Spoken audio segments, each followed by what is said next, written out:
placer tenerlo acá. Y bueno, nos vamos a enterar de en qué cosas se está pensando, qué cosas se está trabajando, que sin duda lo hace con mucha energía y mucho éxito. Así que un placer, Nico. Adelante.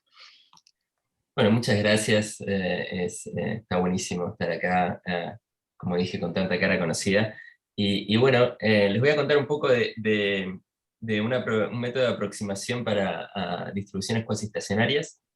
Da un poco de vergüenza hablar de esto con dos expertos en la audiencia como Pasto y Pablo, pero voy a tratar de contarles un poquito unas ideas que trabajamos. Esto es un trabajo con Amarjit, que es otro profesor acá en UNC, y Adam, que fue un estudiante que co-supervisamos, que ahora es un postdoc que empezó hace un rato en California, en Santa Bárbara. Ok, bueno, entonces les cuento un poquito cuál es la idea, por qué nos interesan las distribuciones cuasi estacionarias y qué son.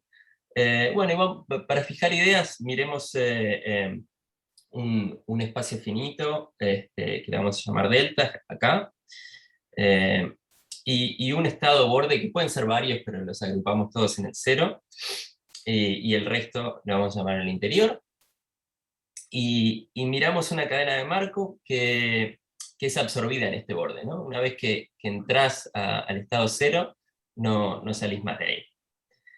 Entonces, bueno, una observación muy sencilla es que, bueno, siempre y cuando el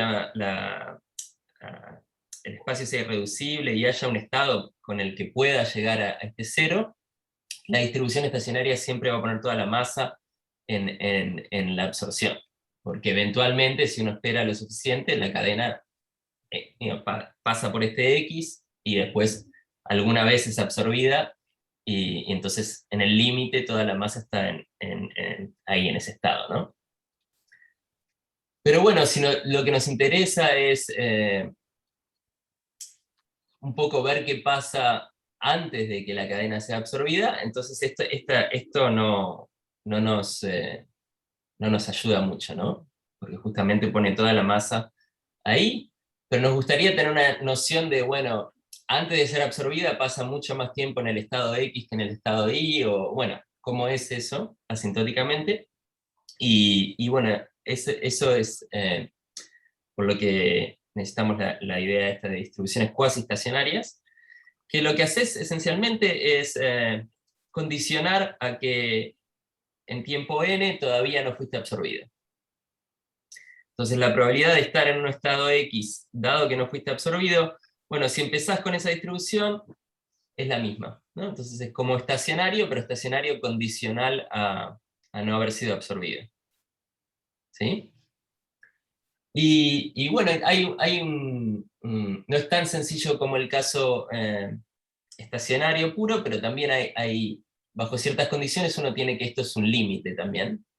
Eh, que, bueno, en el caso que vamos a mirar, que es finito, hay una única distribución cuasi estacionaria que le vamos a poner estrellita, y si la cadena es aperiódica, entonces también es lo que se llama una distribución cuasi límite. Que lo que quiere decir es que si empezás en algún estado, no importa, esto puede ser una distribución también, pero si empezás en algún lado y esperás lo suficiente, condicional a no haber sido absorbido, te aproximás a esta distribución cuasi estacionaria. ¿Okay? Lo que es un poco más complicado acá ya es que esto no es, la igualdad entre estas dos cosas, entre estacionario y límite, no siempre es verdad, como en el caso estacionario puro. Pero bueno, este es el objeto que nos interesa, entender las distribuciones cuasi estacionarias, y bueno, ¿y por qué? Un poquito de motivación, ¿por qué? Bueno, nos permite entender la estabilidad, ¿no?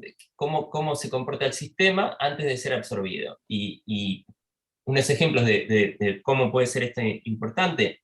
Bueno, en epidemiología, por ejemplo, puedes querer entender una enfermedad antes de que desaparezca, ¿no? Una epidemia, por ejemplo, antes de que ya no haya más casos.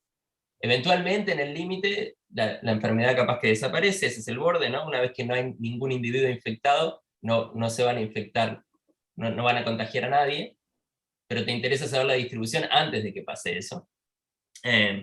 En ecología podés estar representando, bueno, cómo compiten distintas especies, interactúan entre ellas, y bueno, eventualmente si una se extingue, no va a volver a aparecer. Entonces, de nuevo, también nos interesa qué pasa antes de esta absorción. Y cuando uno está modelando opiniones, por ejemplo, eh, también, esto capaz que es un poco menos realista, pero si en muchos modelos de opinión lo que pasa es que digo, las personas interactúan, intercambian información y cambian de opinión, y si nadie apoya una opinión, eso desaparece, digamos, ¿no? O si querés pensar en algún partido político, una vez que nadie vota para ese partido, nadie lo va a convencer de que vote por ese partido, ¿no? Entonces, bueno, esto explica un poco, con ejemplos un poco, bueno, por qué nos interesa entender las cosas antes de que sean absorbidas, ¿no? Y bueno, entonces, para formalizar un poquito más, nos interesa estudiar estos objetos, las distribuciones cuasi-estacionarias, y el tema es que en general son un poco difíciles de calcular, ¿no? Resuelven una ecuación, existe un lambda entre 0 y 1 que te dice esencialmente que la probabilidad de no ser absorbido decae geométricamente. Puede ser muy cerca de 1 esto, pero decae geométricamente. Y esta es la ecuación que uno obtiene para la distribución cuasi-estacionaria. Es parecida a la distribución estacionaria, excepto que, bueno, acá tenés este lambda menor que 1, y la matriz P de transición la estás restringiendo a, no es estocástica, es subestocástica, porque está sacando las transiciones al estado absorbente. ¿Ah? Y bueno, ¿qué pasa? Esta es una ecuación no lineal, las traduje ayer estas diapositivas, así que capaz que se me escapó algún Spanglish, así que sepan disculpar.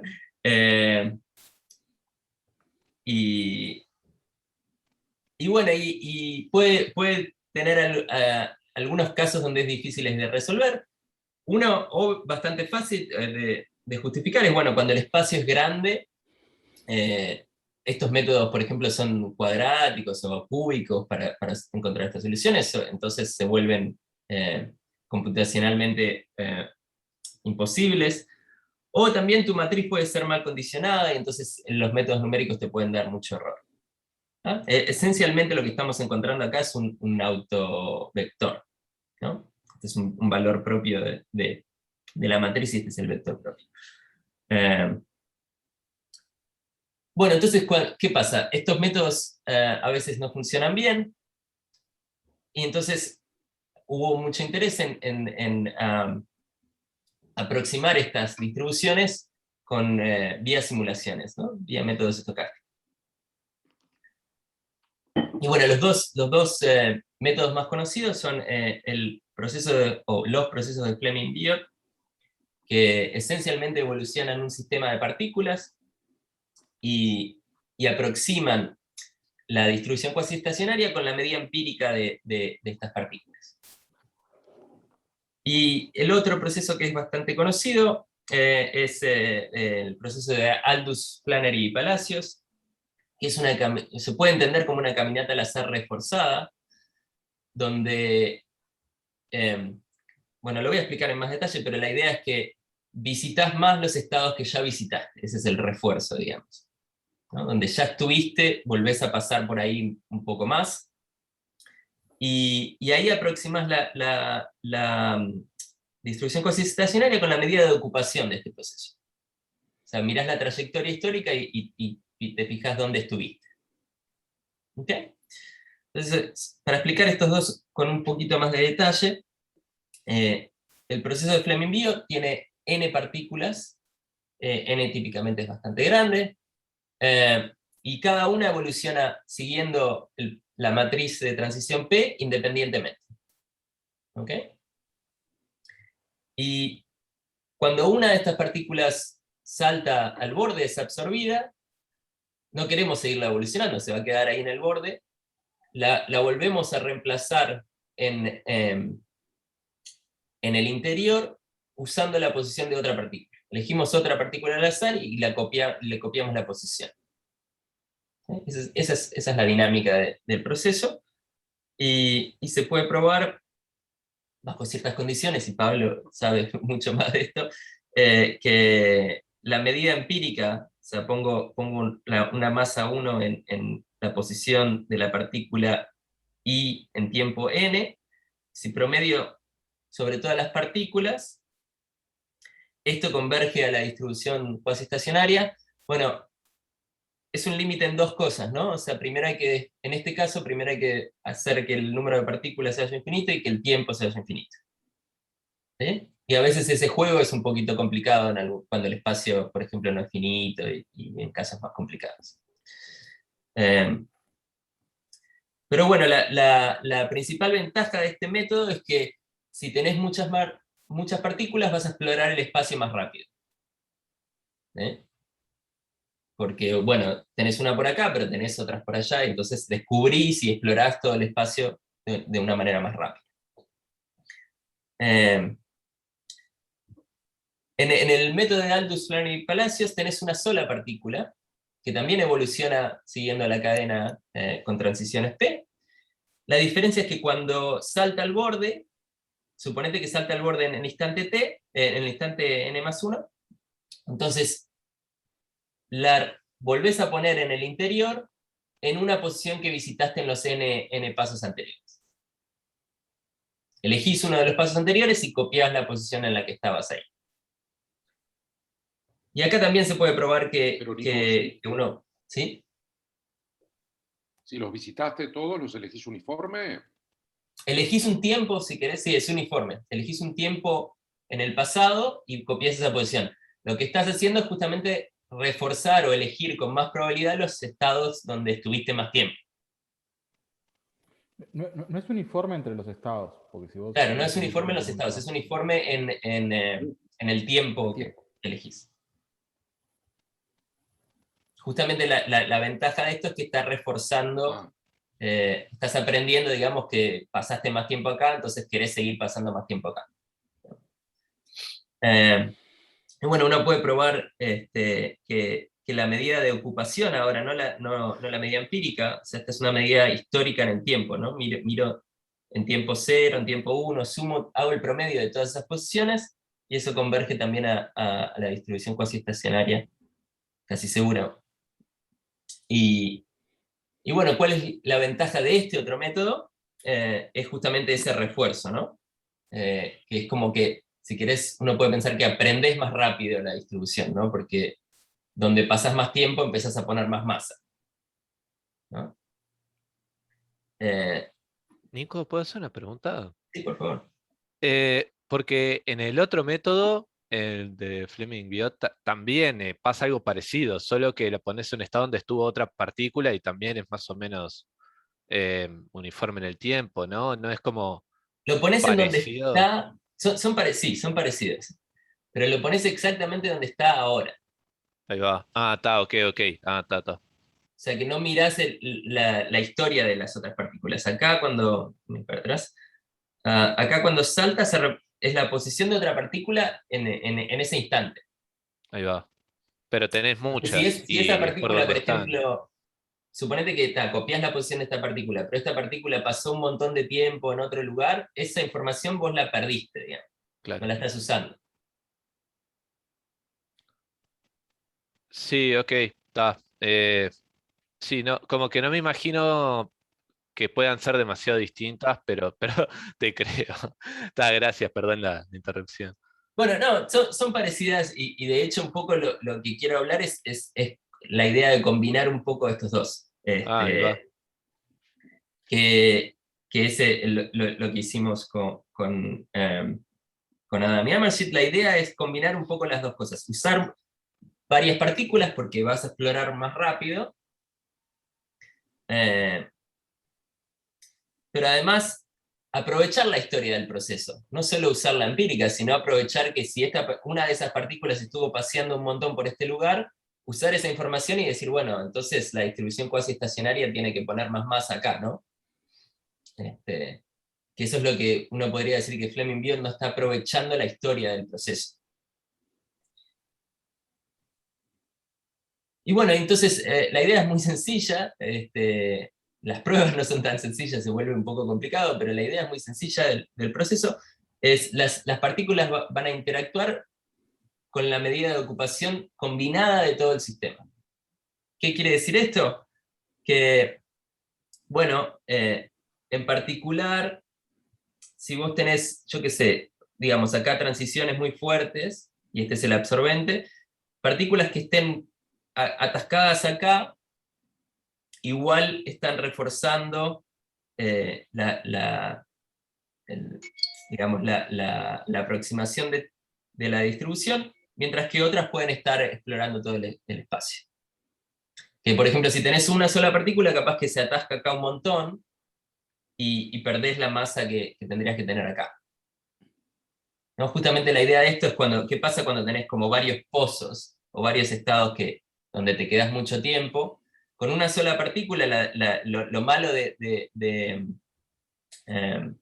método de Aldous-Flanery-Palacios es que se va a trancar acá un montón, y eventualmente va a llegar acá y se va a trancar acá un montón, pero esta transición de X a Y lleva un buen rato. Y si tenés muchas partículas, sí, vas a tener muchas acá y muchas acá, capaz que ahí uno puede decir Fleming-Biot le va a ir bastante bien, pero igual no estás aprovechando saber que esas partículas se trancaron acá tanto tiempo, ¿no? No estás realmente usando la historia de las partículas. Ok, entonces ahora va a ser un poquito formal por un par de diapositivas para explicarles bien cómo se define el proceso. Esencialmente vamos a construir una especie de arreglo triangular. ¿Okay? Entonces n va a ser el índice que vamos a usar, y para n, cuando miramos el índice n, vamos a tener a n partículas, y vamos a tener ciertas condiciones con a n eventualmente no va a poder crecer demasiado rápido, se va a tener que ir a 0 comparado con n, y las vamos a hacer evolucionar en el tiempo. Voy a usar voy a usar k para el tiempo, y esto no es tan importante, pero vamos a hacer una secuencia de pesos que les voy a explicar después de dónde viene, pero la idea es que también querés olvidarte un poco, o sea, querés ponerle más masa a los estados más recientes. O sea, no querés ponerle exactamente el mismo peso a toda la historia del proceso, querés ponerle un poquito menos de peso al principio. ¿Okay? Pero esto es un poco una cosa técnica, un detallecito. Y pueden pensar que esencialmente esto es, si esto fuera exactamente 1 sobre K, ahí estás poniendo los mismos pesos el mismo peso para todos los tiempos. ¿Okay? Pero este gamma va a ser capaz que un poquito distinto. Y bueno,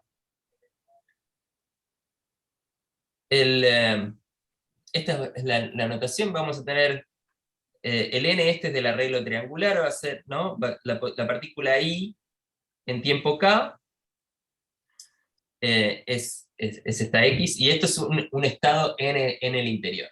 Acuérdense que la idea es que cuando salte al borde, lo voy a volver a meter en el interior de alguna manera. O sea, esto siempre va a estar en el interior en los estados no absorbentes. Y voy a usar esta otra notación, θnk, para la aproximación de la distribución cuasi estacionaria. Y esta θnk esencialmente va a ser la medida histórica de ocupación de todas estas partículas, no solo de una partícula, sino de todas. Y bueno, F cursiva es caligráfica, digo, es la filtración del proceso, o sea, toda la información hasta tiempo K. Y necesito esta matriz de transición, este kernel, que lo que hace esto me va a ayudar a explicar, a definir bien el proceso. Lo que hace esto es, bueno, si haces una transición de X a Y, tomás esa transición, siempre y cuando X a Y estén en el interior. Y si haces una transición de X al estado absorbente, entonces lo reemplazás por la distribución teta, lo que sea teta, esto depende de esta teta acá, en el estado Y. ¿Okay? Entonces la probabilidad de estar en X, lo que está diciendo esto es, estoy en X acá está Y, bueno, pueden pasar dos cosas, puedo ir directo con PXY, o puedo saltar a 0, este es el 0, esto pasa con PX0, pero cuando salto a 0, me vuelven a poner acá con masa, con probabilidad teta I. ¿Ok? Esto es una familia de kernels, o sea, dame cualquier teta y yo te puedo definir esta matriz K teta, que hace eso. ¿Tá? Simplemente es tomar la transición directo, o si sos absorbido, resamplía con distribución teta. ¿Ok? Esa notación me va a permitir definir bien cómo avanza esto. ¿Sí? Porque esencialmente va a avanzar usando esto, pero donde pongo acá mi aproximación actual de la distribución cuasi estacionaria. Entonces el proceso, bueno, empieza con todas las partículas en un estado. Esto no es tan importante, podrían empezar en distintos estados, pero hace algunas cuentas un poquito más fácil. La filtración es esencialmente trivial porque no hace nada. Y mi primera aproximación es, bueno, todas las partículas están ahí, así que estoy poniendo la delta, toda la masa en ese estado. Bueno, ¿y cómo hago el update? ¿Cómo actualizo, digamos? Bueno, suponete que estás, en tiempo K estás en este estado, la partícula 1 está en X1, la partícula AN está en XAN. ¿Qué pasa en tiempo K más 1? Bueno, lo importante es lo que está escrito acá, las partículas evolucionan independientemente en simultáneo usando este K. ¿Ah? Por eso tengo el producto, esa es la independencia, y todas pasan al mismo tiempo. Entonces, si estoy en X1, XAN, la probabilidad de terminar en I1, IAN es que la partícula 1 transicione de X1 a I1, que la partícula 2 transicione de X2 a I2, etc. Todo esto multiplicado por la independencia, donde uso kappa de mi estimador actual, digamos, de mi aproximación actual. Bueno, entonces les tengo que decir qué es este, ¿no? ¿Cómo actualizo este? Bueno, la filtración es lo obvio, agregás la información de las posiciones. Y mi estimador, esencialmente, es, acá es donde uso los pesos un poquito. Bueno, lo que tenía antes, más el promedio de las posiciones nuevas. ¿Ok? Si acá yo pongo 1 sobre, que es el tiempo K, 1 sobre K más 1, y esto es 1 sobre K más 1, esencialmente esto es la medida histórica de todos. Le estoy dando el mismo peso a todos. Bueno, hay una pequeña corrección con este gamma, que le va poniendo un poquito más de masa a los tiempos más recientes. ¿Ok? Entonces está, bueno, no es solo el promedio de las posiciones históricas, hay una pequeña ponderación con estos pesos, pero esa es como actualizo, ¿no? Agrego la información de mis posiciones actuales. ¿Está bien? ¿Alguna pregunta hasta ahora? Nico, o sea que la parte de los tita es tipo Aldous Flaherty Palacios. Es eso, pero con Sí. pesos, digamos. Con pesos que la parte vieja va teniendo cada vez menos peso. Eso sería. Un poquitito, sí, es muy parecido a Aldous Flaherty Palacios, y bueno, la diferencia también es que en Aldous Flaherty Palacios solo actualizás con delta de XK, una sola, ¿no? Sí. Pero- Acá pones todas. Perfecto. Acá pones todas, sí, el promedio de todas estas, ¿no? Ujú. Bien, ok. Bueno, ¿y qué podemos hacer? Acá nos motivó un par de resultados recientes que estudiaron justo el método de Aldous Planner Palacios como un algoritmo de aproximación estocástica. Hay dos papers de un grupo de gente de Francia, es uno, y el otro es Peter Glynn y José, gente de Stanford, que lograron formular el método Aldous Planner Palacios como un algoritmo de aproximación estocástica, y entonces uno puede usar bueno, las cosas que se usan ahí, que son como ideas de un poco de dinámica, si se quiere. De decir que estás tratando, les voy a explicar lo que es, pero la idea es que estás intentando hacer algo como el método de Newton, aproximar el cero de una función, pero con un poco de ruido. ¿No? Eso es un poco la idea de la aproximación estocástica. El método más famoso, capaz, que se usa ahora un montón en Machine Learning, es el Stochastic Gradient Descent. El método del gradiente estocástico. Bueno, entonces, bueno, para definirlo así, les tengo que introducir un poquitito más de notación. Para este K de teta, esto es una matriz de transición, va a tener en delta interior, esto va a tener una distribución estacionaria. Le voy a llamar pi de teta a esta distribución estacionaria, y se cumple lo siguiente, que está bueno, que pi de teta es teta, si solo si empezás con la distribución cuasi estacionaria. Acuérdense qué es lo que está haciendo este kernel acá, qué es lo que hace. Si estabas en X, bueno, podés ir directo ahí, o podés ir a 0, y después saltar acá con teta, ¿no? Esto es con P de XY, esto es con P de X0, y esto es con teta I. Bueno, si pongo acá justo teta estrella, la distribución estacionaria de este sistema es teta estrella. Y es la única que cumple esta ecuación. Entonces nos permite definir esta funcióncita h, que es justamente la diferencia entre pi de teta, la distribución estacionaria de este sistema, y teta, y la única raíz de h es esta distribución cuasi estacionaria que estamos buscando. Entonces, acá ya empieza a tener un poco de gustito de aproximación estocástica. Estamos buscando el cero de esta función, ¿no? Bueno, tenemos que entender un poco esta función. Y bueno, las medidas las vamos a identificar con el simplex para trabajar en RD, y bueno, los métodos de aproximación estocástica en general son raíces en espacios euclidianos. Entonces, bueno, queremos ver esto en RD. Y H lo podemos pensar entonces como un mapa que va del simplex en el tangente del simplex en realidad. Porque estamos haciendo la resta de dos distribuciones, esto va a sumar a 0.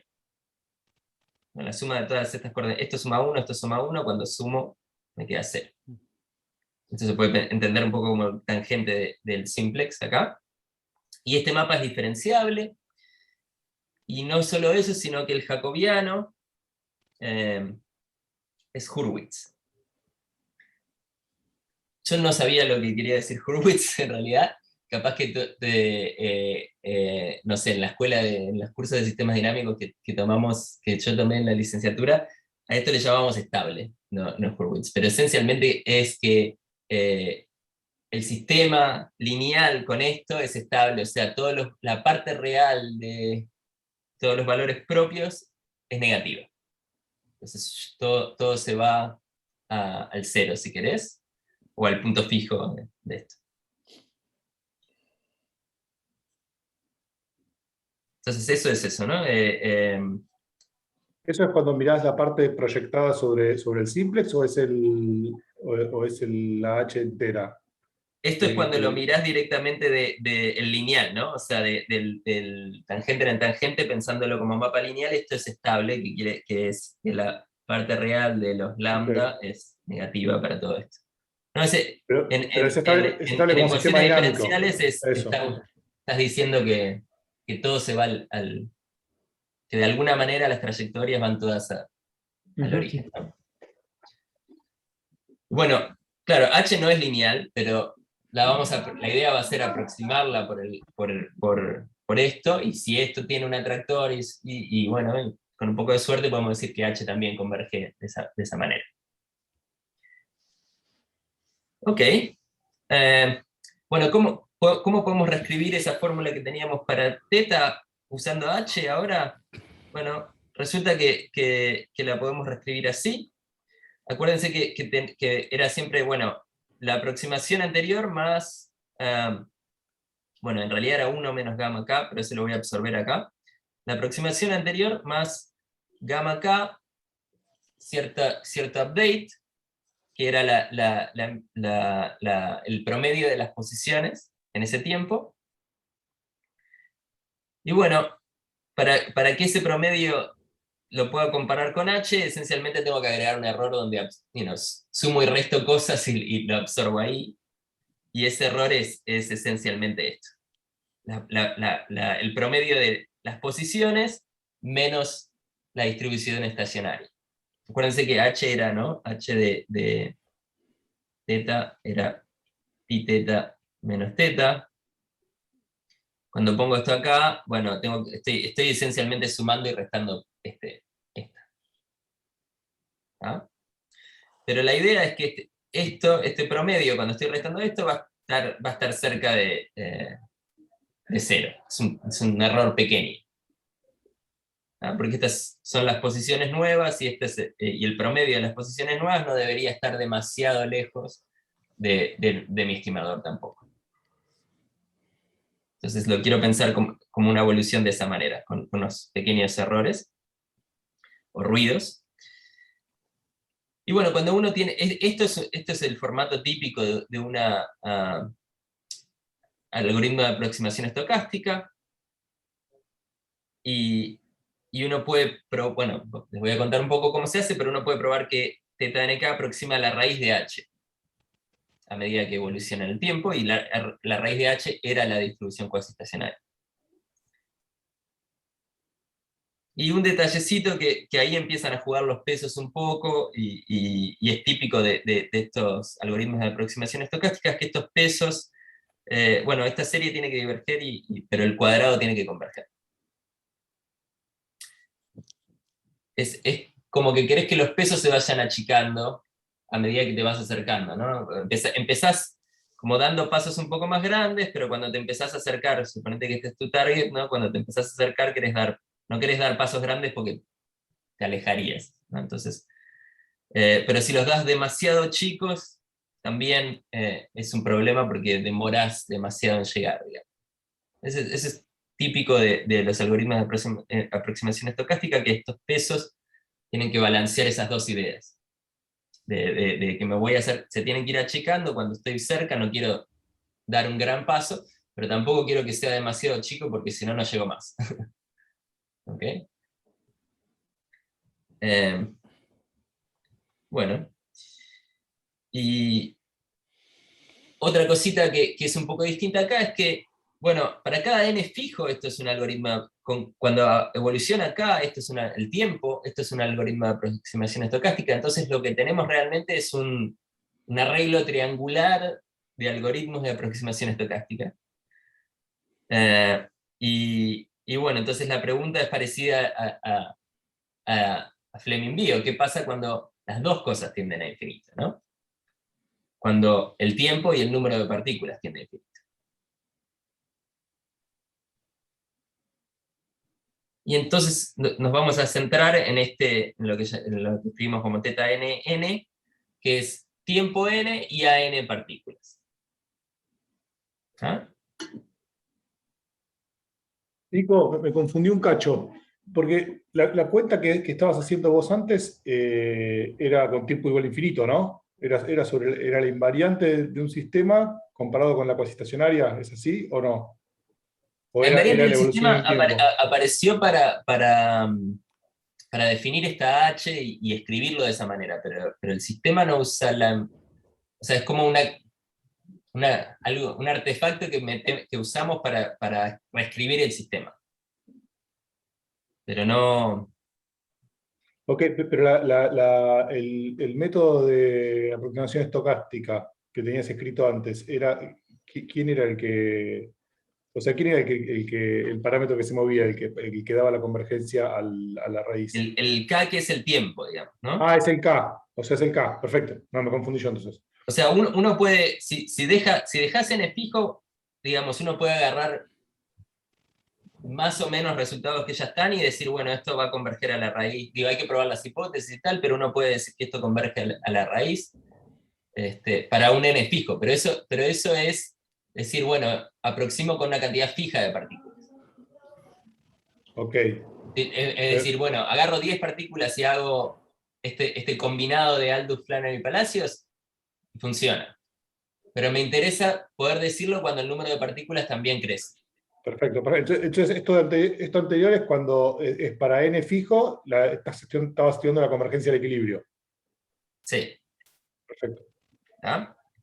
Gracias. Y vamos a tener que rehacer un poco eso, pero cuando n también, cuando el número de partículas también se va a infinito.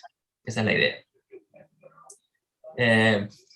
¿Puedo hacer otra ¿Qué? pregunta? Sí, Antes. obvio. En esa condición anterior de que la suma de los I sub k diverge, ¿eso quiere decir de que tenés que tener en cuenta todo el historial de todas las partículas como para que funcione? ¿O estoy entendiendo mal? Sí, es que tenés que poner suficiente peso al principio también. Ahí Si va. lo querés pensar de esa manera, que para que el sistema converja también tenés los gamas no pueden ser demasiado chicos, que quiere decir, bueno, le tenés que dar un poco de peso también Ahí al va. principio. O sea, no podés decir, como fue muy al principio, ya no me importa, me olvido. O sea, eso no. Ahí va. Bueno, Ta. a ver, eh, sí y no, si vos mirás, con este método no lo vas a poder probar, pero si vos mirás, por ejemplo, los resultados para Fleming Bio, solo miran la empírica en el tiempo actual y también se puede probar que converge. Pero de Ahí nuevo, va. es un límite doble ahí, ¿no? El número de partículas se tiene que ir a infinito, si no, no funciona. Está brillante. ¿Ok? Está. Gracias. Bueno, bueno, ok, ¿qué hacemos? Entonces miramos a este teta nn, que recuerden que es el tiempo n de un sistema con an partículas, pero lo interesante obviamente es an yéndose a infinito. Si no, no es trivial, pero es una consecuencia, probando con un poco de trabajo, el resultado, de estos resultados que les mencioné del grupo de Francia y de Stanford.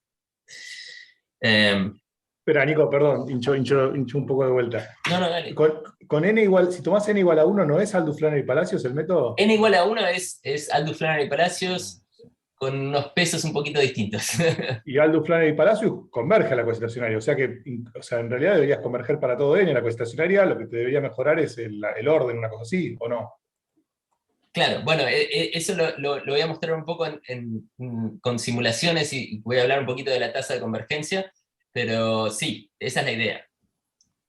Pero estamos de acuerdo, para n finito, n1 es Aldous, Flannery y Palacios, y para cualquier otro n también va a converger, pero la pregunta o lo que nos interesaba es, ¿podemos probar que converge también cuando el número de partículas se va a infinito?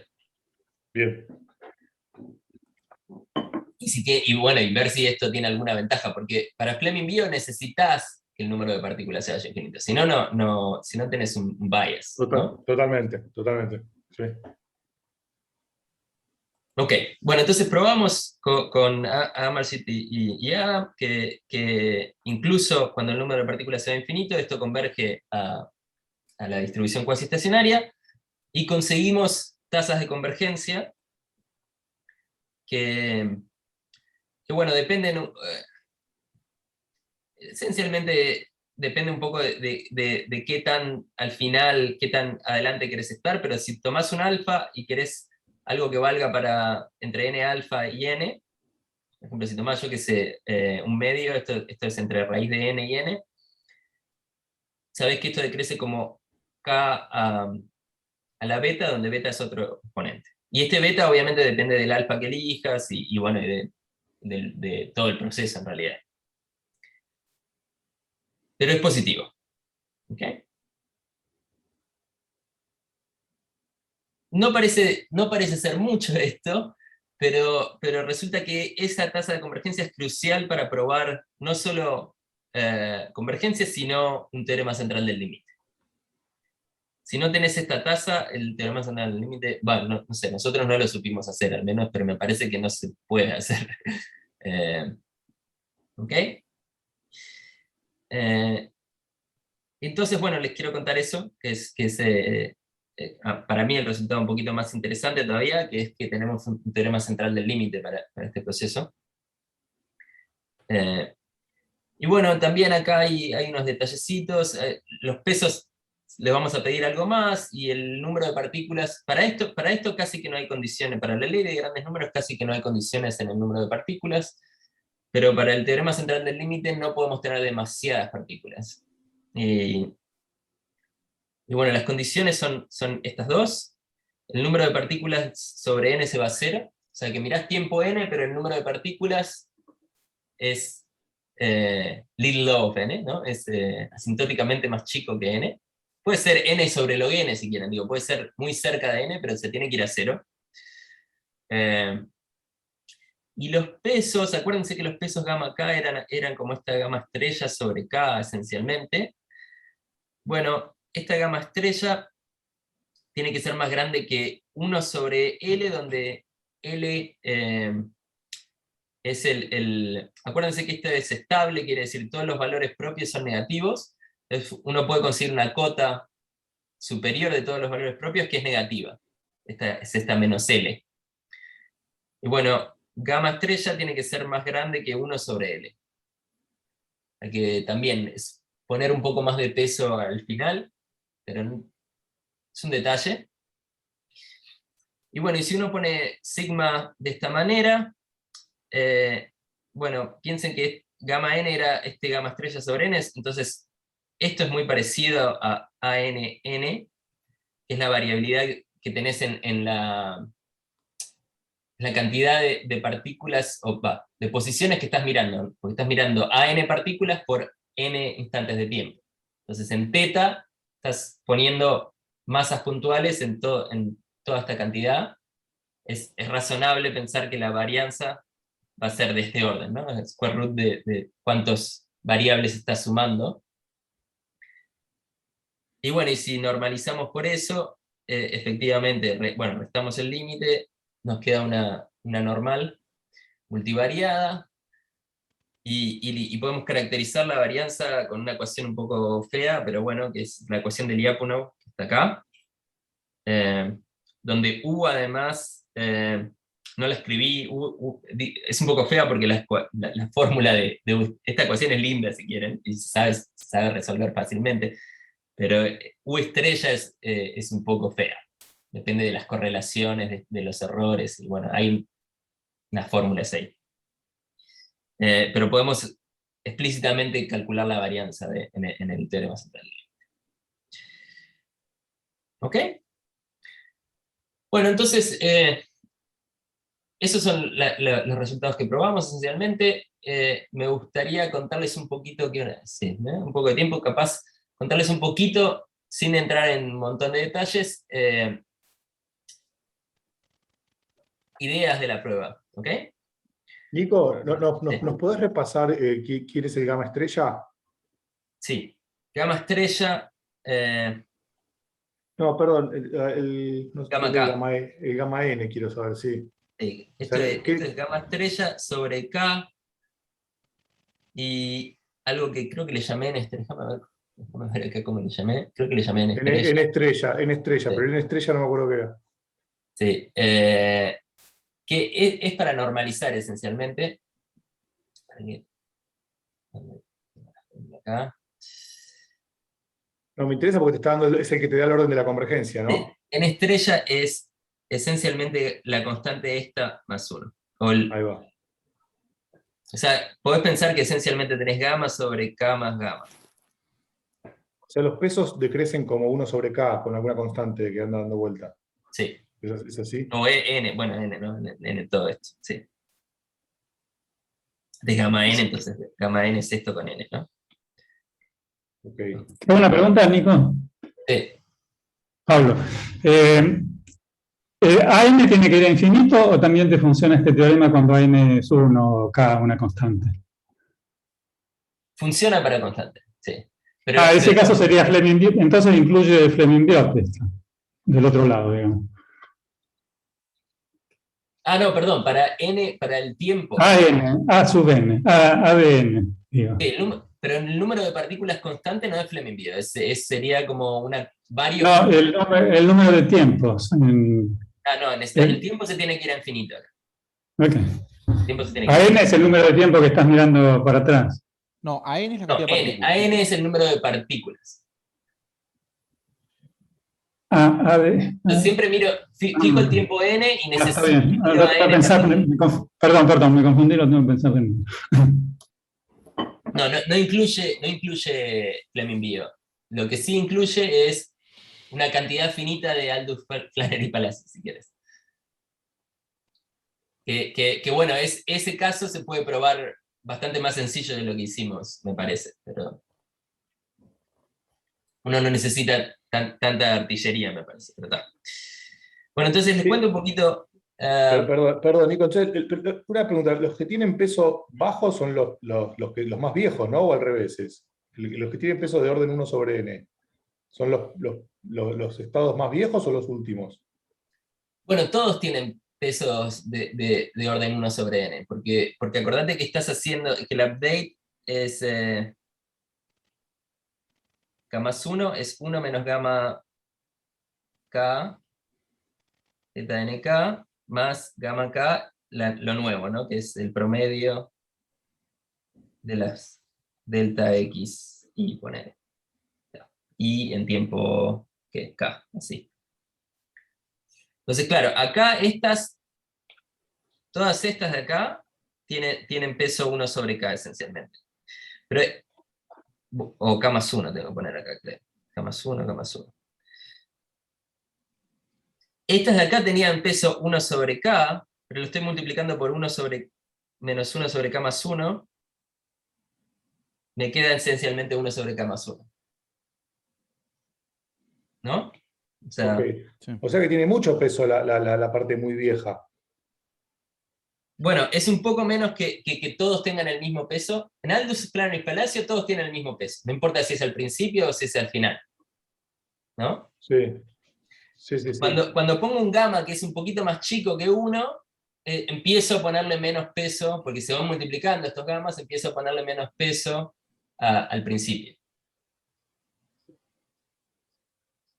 ¿No? O sea, cuando tenés esto y pones 1 sobre k, bueno, reordená esto que tenés. Acá tenés k sobre k más 1 por 1 sobre k. Esto te queda exactamente 1 sobre k más 1, o sea que le estás dando el mismo peso a este que a este. Pero si yo pongo un gamma acá, que es más chico, ya no es la misma. No, acá me queda esto menos gamma, k más 1. Bueno, me importa este 1 menos gamma y este gamma que se van multiplicando. ¿No? Acá me queda algo como. Sí, yo me pierdo un poco, pero te creo lo que vos me decís. Vos me decís que le estás dando menos peso a lo viejo y más peso a lo nuevo con esto. Sí. No, Okay. no es muy distinto que ponerles el mismo peso a todos, pero se van multiplicando estos gammas y te queda un poquito más chico. De nuevo, si el gamma estrella fuera 1, ahí tenés exactamente Aldous, Flanery y Palacios, y la idea es esa cuentita que a ver si la puedo escribir acá de nuevo, pero o sea, acordate que teta nk más 1 es 1 menos gamma k más 1, teta nk más, si querés, gamma k, y déjame poner otro nombre acá, yo que sé, para el promedio de ese nuevo le ponemos, yo que sé, phi nk más 1. ¿Ah? Pero cuando cuando este es exactamente 1 sobre k más 1, acá te queda... acordate que este, que es el anterior, a su vez tiene un gamma k multiplicando al phi k, ¿no? O sea, si desdoblás esto, este que está acá, también es 1 menos gamma k, eta nk menos 1, más gamma k, phi nk. Entonces, a los phi, que son las posiciones, esta es lo que vas actualizando en cada paso. Bueno, acá le estoy poniendo peso 1 sobre k, pero lo que viene de acá, bueno, tiene peso que gamma k multiplicado por 1 menos gamma k. Bueno, y si haces eso, Sí. es esto por 1 sobre k, esto es 1 sobre k más 1. ¿Ahí queda un poco más claro? Sí, sí, sí. Y vos los gamma K tienen que ir exactamente a esa velocidad a cero. No podés tomarlos más rápido, más despacio, o no tenés condiciones de ese tipo. Bueno, para la ley de los grandes números sí, tenemos un poco más de flexibilidad, pero para el TCL y para tener esta ecuación y tal, sí necesitamos que sean Ok, exactamente ok, esa forma. ok. Igual, Te pregunto porque sabes que hay un... Ronald Dickman metió mano también a esto, y él agarró el método de Aldo Flannery Palacios y dijo, hago eso, pero tengo un buffer. Y no me importa toda la historia, sino que me importan solamente los últimos M, por ejemplo. ahí está. Como tipo, que sería tomar los gamma K teniendo a cero muy rápido. Me quedo solamente con un cacho finito, pero en realidad en ese buffer permite que estén cosas muy viejas, como que va decidiendo al azar qué saca del buffer y qué va metiendo. Ah, elige qué guardar, ahí está. Tiene el buffer M y dice, al principio pongo toda la historia y después, bueno, para meter los estados, meto siempre los últimos y para saco uno al azar. Mira, no lo conozco ese, pero después te voy a pedir la referencia porque me parece Pero no hay, interesante. no hay pruebas de nada, de eso. Bueno, nada, o sea, de nuevo, para terminar el comentario, para la ley de los grandes números solo necesitamos esta condición de que la suma de los gamma k diverge y la suma de los gamma k square converge. Pero para el TCL necesitamos la forma explícita esa que mostré, que gamma k es gamma estrella sobre k más n estrella. ¿Ah? Bueno, una cosa que quería comentar es por qué no podemos tomar demasiadas partículas. Esto es un poquito distinto de Fleming-Bio, que Fleming-Bio necesita que las partículas incluso crezcan más que n, ¿no? Típicamente se toman tipo exponencial en n partículas, o sea, muchísimas partículas y no tanto tiempo, si se quiere. Pero acá necesitamos que más tiempo y que la cantidad de partículas sea un poco más chica. Bueno, y la idea... si quieren pensarlo en un caso más sencillo, miremos solo cadenas de Markov, todas I y D, y miremos la medida de ocupación combinada de todas. Acá no hay interacción, no salto a la... son irreducibles, no hay estado absorbente, simplemente estoy mirando la medida de ocupación combinada de todas, un tiempo desde 1 hasta t y número de partículas desde 1 hasta n. Bueno, y es bastante fácil ver en ese caso que si a n sobre n se va a 0, entonces tenés un teorema central del límite estándar, pero si a n crece con n, entonces tenés un desvío. Tenés un drift lineal, esencialmente, porque tenés demasiadas partículas.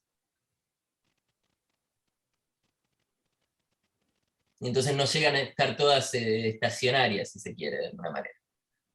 Son tantas que no llegás y terminás teniendo algo acá que no es cero. ¿Ah?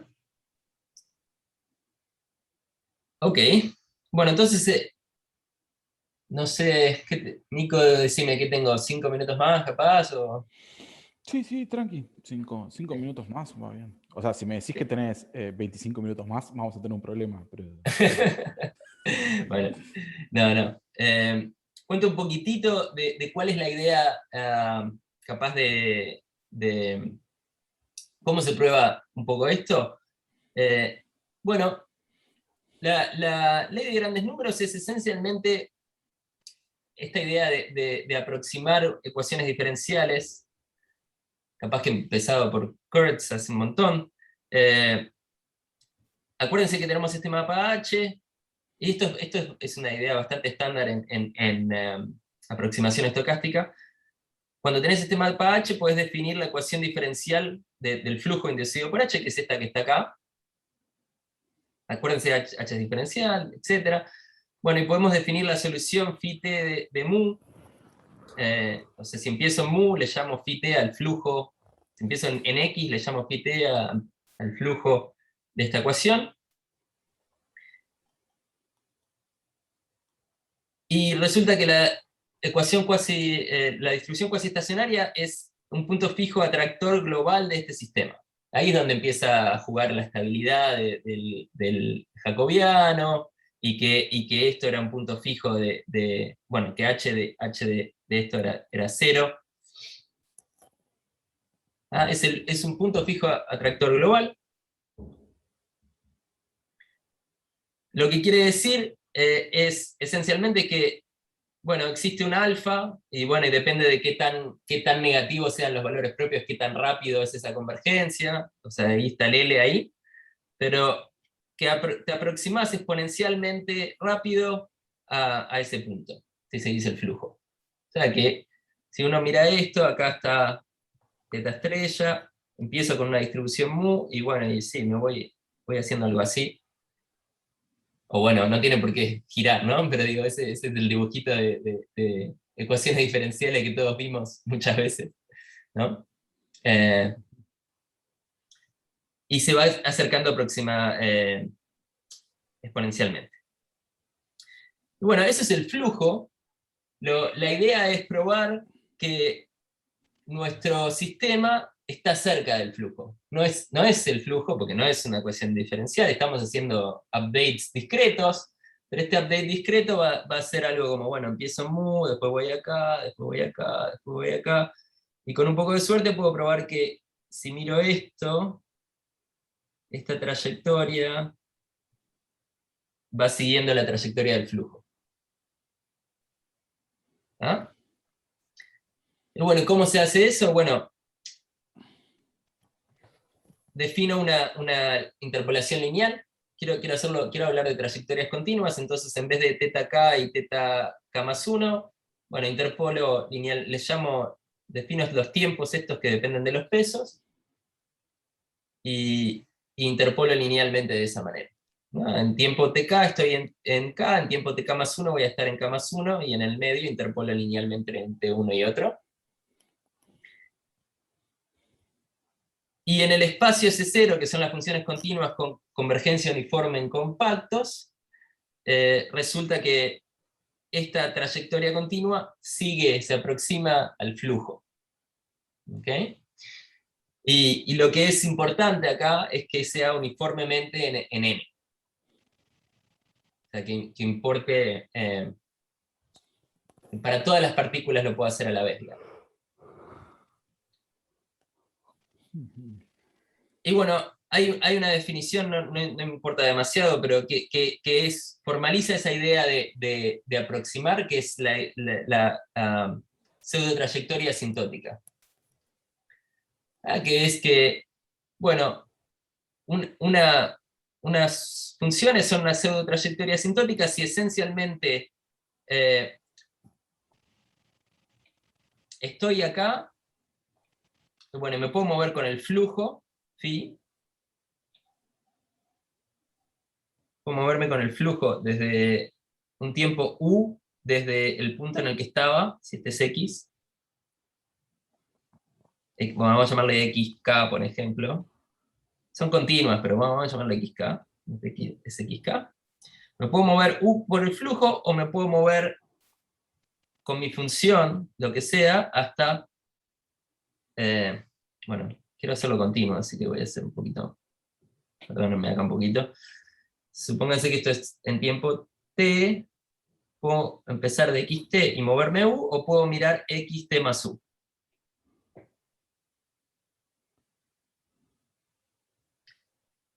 y quiero que estas dos cosas estén cerca uniformemente, o sea, quiero que estén cerca para todo U. O sea, este con este con este con este. Todo esto no está demasiado lejos. ¿Ah? No solo eso, sino que es asintótico, sino que hay un lambda acá, y a medida que va más tiempo me estoy acercando más y más a la trayectoria.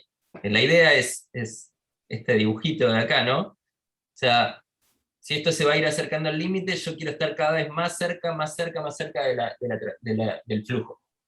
Así yo también me acerco al límite. Entonces, como que al principio puedo alejarme un poco más del flujo, y a medida que pasa el tiempo, tengo que seguirlo un poco más cerca.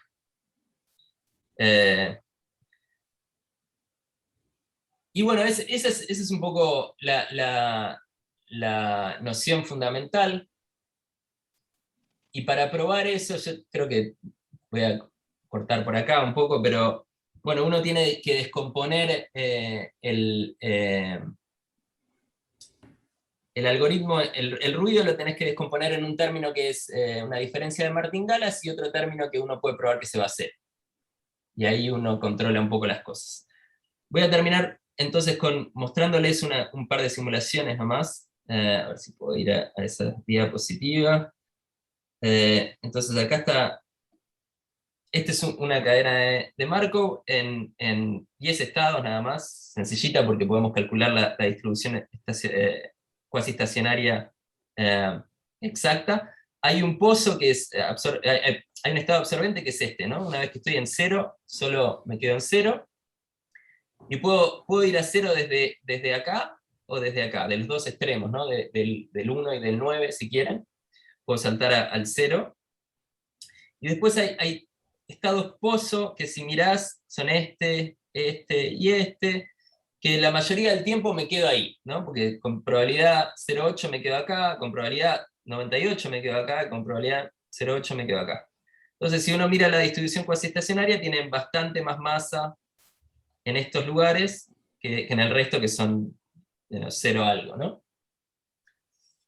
Bueno, y esto es un poco lo que pasa con los distintos métodos. Single, acá es Aldous Flannery Palacios, el rojo es Fleming Bio, el verde es una cosa que a uno se le puede ocurrir, que es, bueno, corro varios Aldous Flannery Palacios, pero no interactúan.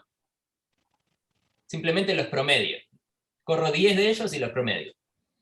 Pero esta partícula solo actualiza con su historia, esta partícula solo actualiza con su historia, esta partícula solo actualiza con su historia. El naranja es el nuestro, que es cada partícula actualiza con la historia combinada de todas. Y bueno, y se puede ver que, al menos en este caso, funciona un poquito mejor. Hay un poco un artefacto acá, pero bueno, esto que ven acá, que como que baja y después sube, es un artefacto de la condición inicial. Después lo corrimos empezando en otro estado, y se ve que siempre decrece. O sea, es como que tenés suerte al principio, que empezaste con una aproximación bastante buena, y eso te ayuda, pero después que se empiezan a mover la perdés, digamos. O sea, este pozo acá de subir y bajar nos sorprendió un poco, pero resulta que en general funciona bien.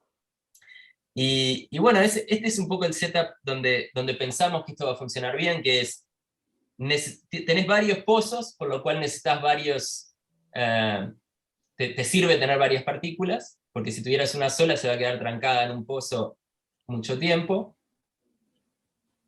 Pero también te sirve usar la historia, porque refuerza esos pozos, digamos. Y bueno, nada, eso voy a cortar por acá, porque ya me pasé un poquito de tiempo, así que muchas gracias por todo. Y no sé si hay alguna pregunta más. Bueno, primero aplaudimos. Muchas gracias, Igual. Nico. El Cacha estaba esperando que nombraras una martingala.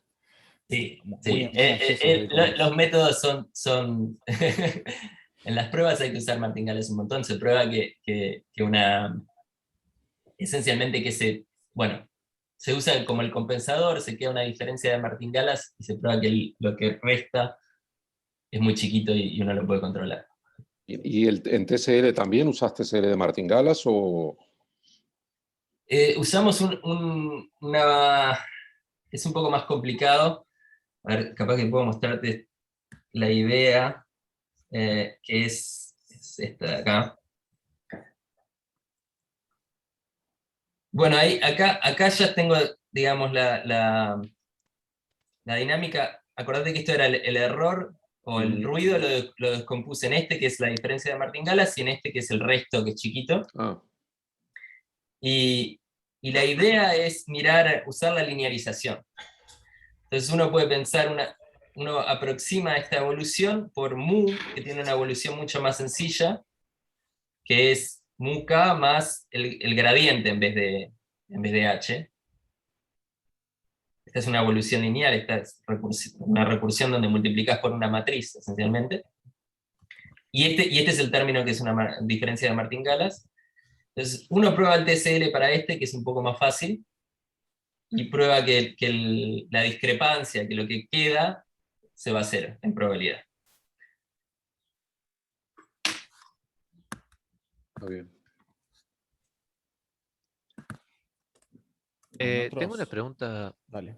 Me llamó un poco la atención o sea, las simulaciones estas, como que no le llamó la atención que estuviera como relativamente poco ahí en el medio, en el pozo de 0,98. Digo, ¿eso es En- razonable? Bueno, sí, uno piensa, este justamente debería tener más masa, ¿no? Porque estás pila de tiempo acá. Pero acordate que hay otros dos pozos también. Y entonces, esta, digo, es una matriz bastante chica, entonces uno puede usar métodos numéricos y conseguirla exacta, y esta es la solución, sí. Realmente están menos acá que en estos dos. Porque Sí, estás compitiendo contra dos en vez de contra uno, ¿no? Si ahí fuera va. este pozo y solo este pozo, entonces sí tendría más masa acá, ¿no? Pero como estás compitiendo contra otros dos, yo creo que eso es lo que pasa. Pero explica, bueno, o es un poco motivación por qué una sola partícula capaz que no le va tan bien, porque se va a trancar acá un montón, y entonces este número va a ser más alto, ¿no? Ahí va. Va a aproximar también. Está brillante, Pato. sí. Gracias. Bueno, no, pues, para empezar a decir que me parece espectacular, Nico, los resultados. Nada, está buenísimo, me parece genial.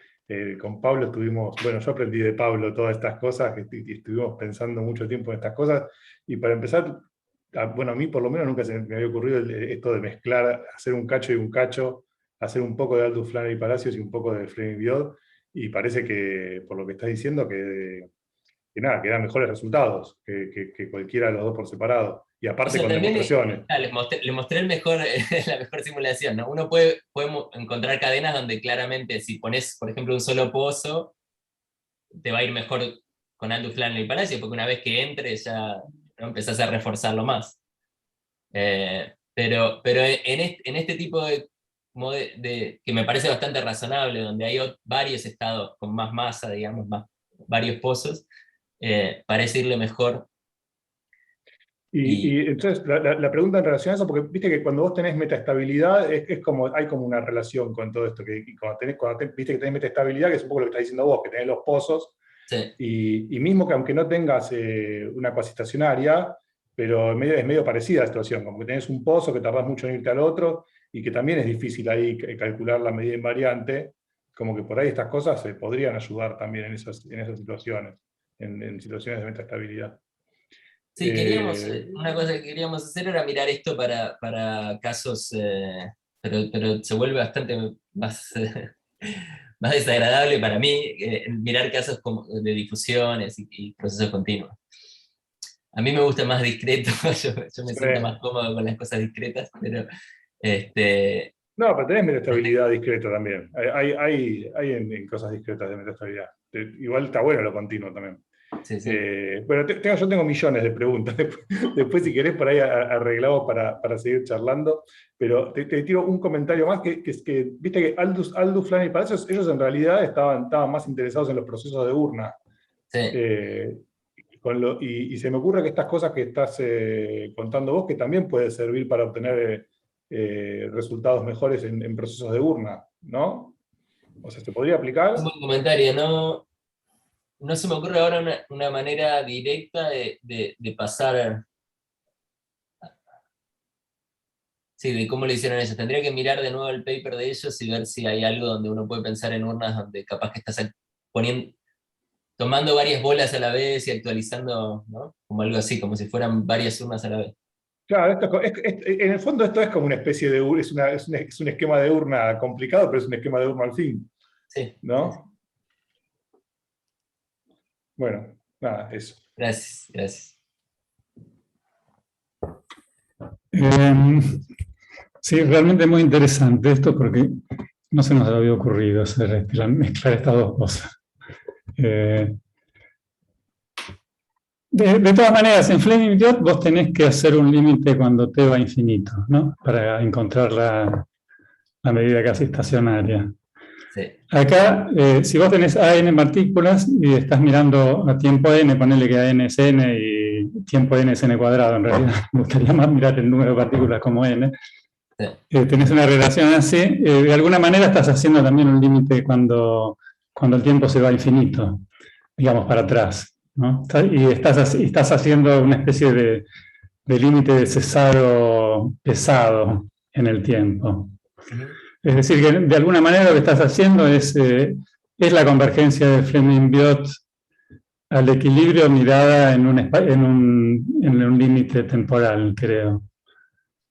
Pero es mi entender, pero vos sabés más de esto, es que Al mismo tiempo, primero tomás el límite en el número de partículas, ¿no? Vos en Fleming-Biot vos tenés dos opciones y después en general no podés invertir los límites. Agarrás primero n fijo, mandás t a infinito, tenés una medida estacionaria para el sistema de n partículas. Después mandás n infinito y tenés que demostrar que va a la medida casi estacionaria. Y eso en el caso finito se pueden invertir estos límites, pero en el caso infinito en general no, salvo en casos que tenés no sé, un coeficiente de Lyapunov o una cosa así. Y vos acá de alguna manera conseguiste hacerlo al mismo tiempo, porque vos estás haciendo un límite en tiempo también a infinito. Y lo estás haciendo mediante un promedio temporal. Y lo que sería interesante sería encontrar el valor cuál es la relación de cuál es el AN o cuál es el tiempo que necesitas para que la cadena original vaya al equilibrio. Yo creo que acá de alguna manera te pide, decime cómo tiene que ser la convergencia al equilibrio del primer autovalor, el segundo autovalor de la matriz para que esto, y cuál es la relación con el AN de eso, que tiene que tener alguna. Bueno, es que bueno, una cosa que es un poco, capaz que no está tan buena de esto es que, a ver, déjame ver si busco, que uno necesitaría saber cosas de la cadena, a ver dónde lo tengo acá. Uno necesitaría saber este L, que es lo que estás diciendo, de los valores propios, algo así, sí. Para elegir cómo pones los pesos. Claro, porque puede pasar lo que decía Patu, que si tenés una cosa metaestable, no sabés. No te va a funcionar con un límite chico de tiempo. Vas a necesitar a n chico para que el tiempo sea grande y tenga tiempo de equilibrarse, me parece. Y bueno, una cosa que no llegué a comentar, pero que pensamos y parece funcionar bien, al menos bueno, siempre hicimos todo en el caso finito, pero parece funcionar bastante bien, es, bueno, el problema de esto justamente es cómo elijo esto, cómo elijo a n, si no sé en principio. Entonces, una cosa que se nos ocurrió que es bueno, hacerlo branching, no sé, no me sale la palabra en español ahora. Ramificación. De ramificación, eso. Entonces ahí la idea es que empezás con una sola partícula y a medida, si necesitas más tiempo, se van partiendo y van teniendo más partículas. Y eso de alguna manera también está dándole más peso al final porque hay más partículas. Entonces como que lo hace un poco automático, por decirlo de alguna manera, esto de ponderar los pesos. porque tenés menos partículas al principio y más al final. Y la gracia de eso es que entonces uno no tiene que elegir el AN, sino que como que antes de empezar a simular, digamos, no sé, ¿cuántas partículas pongo? 10, 20, 100, no sé. La gracia de esto es que si vos decís, bueno, no, necesito más tiempo, lo seguís corriendo y va a generar más partículas solo. No, un proceso de ramificación. Pato, vos habías hecho algo de eso, ¿no? Sí, bueno, eso que en realidad creo que, bueno, hicimos el caso con Anita, hicimos, bueno, un poco discutiendo con vos también, Pablo, pero lo que dice Nico, o sea, en ese caso te queda directamente un proceso de ramificación multitipo, y eso converge, en el caso de espacios todos finitos, converge a la estacionaria, y debe haber teoremas centrales también. A mí como que mi sensación, no sé, a ver si de la prueba, cuánto es técnico y cuánto no, de la prueba tuya, Nico, es que los gamma K, uno podría tomar cualquier sucesión que tienda a cero, que si convergen súper rápido, debería andar bien la cosa también, ¿no? O no, o realmente es necesario que no converjan demasiado rápido. O sea, yo diría, muy lento te puede fallar, pero digamos, no debería haber problemas de si va muy rápido. Y muy rápido sería el caso extremo de tomar solo el último, sería el caso Fleming-Biot, ¿no? Fleming-Biot sería que los gamma K son como, bueno, nada, todo el pasado le doy peso cero y le doy solo peso al último. Y el caso de multitype branching que dice Pablo, me parece que también podría estar, o sea, como que se podría meter todo en algún punto de la misma bolsa. Es bien interesante.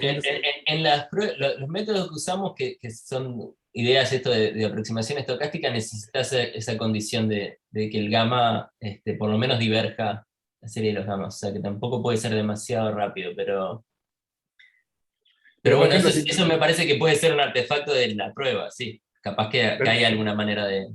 ¿Estás de acuerdo que darle peso cero a todo lo viejo y peso 1 al anterior, digamos, o al actual, es Fleming-Biot? O sea, que también debería funcionar.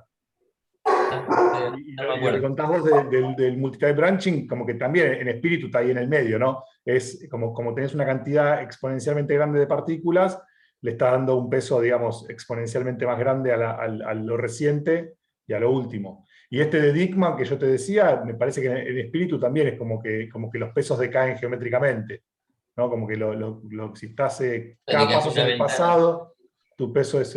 y a Dickmann le daba buenos resultados. Dickmann lo hacía para simular el proceso de contacto, la cuasi-estacionaria del proceso de contacto, y tiene las simulaciones, todo, pero para ese método no hay nada demostrado. Así que por ahí también pueden meter mano, Nico, y probar para ese método.